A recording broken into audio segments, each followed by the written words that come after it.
There is a deep and abiding terror in the silence of a sleeping world, the fear that when we close our eyes for the last time, we do not wake, and that our anemia, that fragile tether to the Livinga, will be blown away like dust in the wind. Long before the Iliad was sung or the Bible was written, in the hot cradle of Mesopotamia, the land between the Tigris and Euphrates, the ancients carved into clay tablets the story of a man who raged against this silence. This is the oldest surviving work of literature in human history, a poem written in cuneiform on 11 broken tablets, pieced together like a shattered window into the past. It is the Epic of Gilgamesh, and it asks the one question that haunts every mortal. What does it mean to live, knowing that we must die? We look back to the dawn of civilization, to the mud brick towers of Uruk, one of the first true cities of human history. In this world, the gods were not distant, benevolent figures, but capricious forces of nature who created humanity to be their slaves, to toil in the fields so the gods could rest in leisure. The cosmos was a fragile place, where the flood and the drought were merely the moods of the divine. And in the city of Uruk ruled a man named Gilgamesh. He was not a man, he was a storm, 2/3 god and 1/3 man.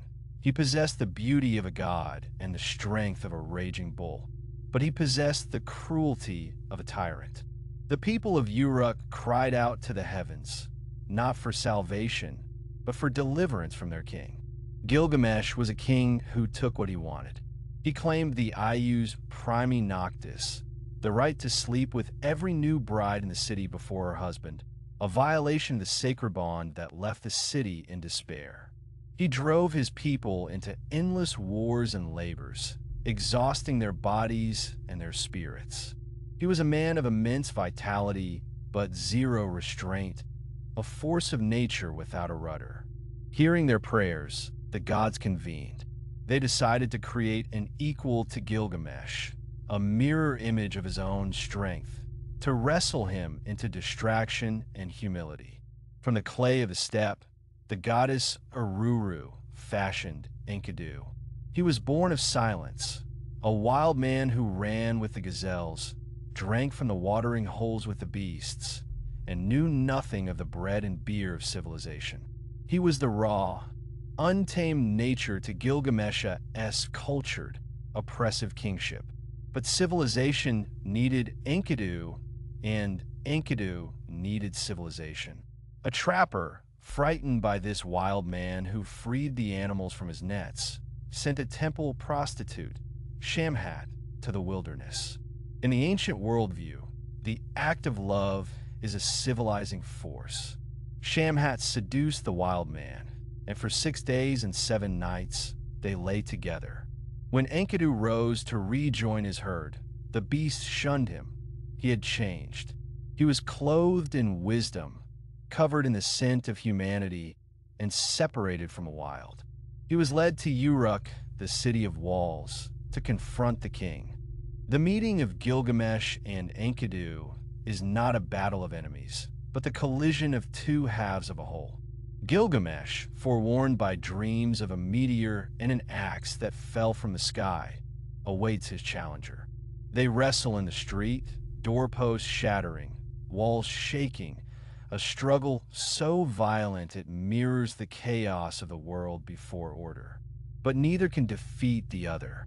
Finally, they separate, breathless, and Gilgamesh, in a moment of transformative clarity, embraces his rival. "You are become my brother," he says. The tyranny ends not with a sword, but with friendship. The two heroes, now bound by love and destiny, turn their energies outward. They decide to undertake a task of insane glory, to travel to the cedar forest and slay its guardian, Humbaba, a monster of the gods, a creature of roaring breath and coiled entrails who wears his terror like a cloak. It is a hubristic act, a defiance of the gods' designated order. The elders of Uruk plead with them, warning that safety is in staying home, but Gilgamesh laughs at death. They march, In the face of Humbaba's terrifying onslaught, Gilgamesh falters, fear gripping his throat for the first time. It is Enkidu who steadies him, urging him to strike. Together, they behead the monster. They cut down the cedar trees, stripping the forest of its ancient grandeur. But victory has a price, and the gods are jealous.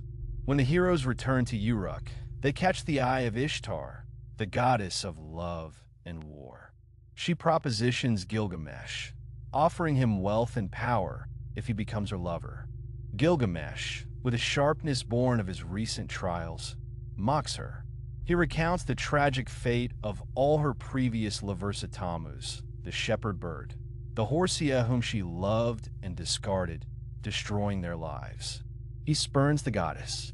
Furious and humiliated, Ishtar demands that her father, Anu, release the bull of heaven to destroy Uruk. The bull descends, snorting up pits of earth that swallow hundreds of men. Gilgamesh and Enkidu, in their final heroic act, slay the bull of heaven. They tear out its heart and offer it to Shamash, the sun god. Now, the gods must decide how to punish these mortals who have killed Humbaba and the bull of heaven. In the council of the gods, it is decreed that one of the two must die. Enkidu, the wild man brought to civilization, falls ill. He wastes away over 12 days, a slow, agonizing death. As he lies on his deathbed, he curses the door he built, the wood he cut, and the woman who brought him out of the wild. But as death approaches, his heart softens. He recants his curses and blesses Shamhat, realizing that without her, he would never have known Gilgamesh, never have known the glory of friendship. He dies, and here, the epic shifts from a tale of heroic adventure to a tragedy of existential grief. Gilgamesh is shattered. He tears off his fine robes and dons the skins of animals. He refuses to bury his friend until he sees a worm crawl from Enkidu's nose. He weeps. I will weep for him as for a woman who has given birth, for a brother, for a friend. He becomes a wanderer, driven mad by the realization of his own mortality. If Enkidu, the mightiest of men, could die, then so too will Gilgamesh. The shadow of the grave stretches long over the king. Driven by a desperate need to cheat death, Gilgamesh resolves to find Utnapishtim, the faraway, the only mortal to whom the gods granted eternal life. He journeys through the dark, traversing the tunnel of the sun where he sees nothing but blackness for 12 leagues. He reaches the garden of the gods, jewels hanging from vines, but they are cold stone, a trap of beauty. He meets Siduri, the tavern keeper at the edge of the world, who tells him the harsh truth. Humans are mortal, and he should enjoy his Lifia, eat, drink, dance, love his wifia, because that is the only immortality available. But Gilgamesh cannot accept it. He presses on, crossing the waters of death with the boatman Urshanabi.